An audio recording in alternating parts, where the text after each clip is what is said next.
Ер нь төрийн алба бол хуулиараа нэгдүгээр хамгаалагдаж дархалагдсан байна.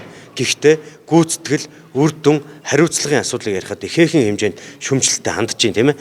Төрийн албан хаагчид өөрсдийнхөө ажил гүйцэтгэж байгаа зүйлээ үнэлэхдээ 92-оос 95% нь AB гэсэн үнэлгээг өгчдөг.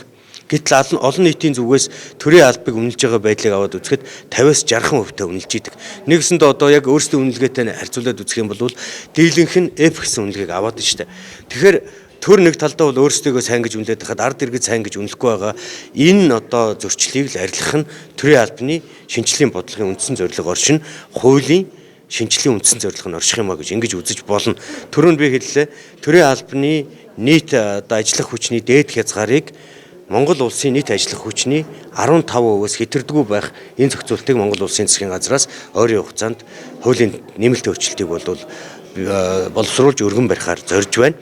За төрийн албаны буюу засгийн газрын нийт зардлыг улсын төсвийн нийт зардлын одоо 30%-өөс хэтэрдэггүй байх хэмжээнд нь аваачих зорилгыг бол тавьж ажиллаж байна.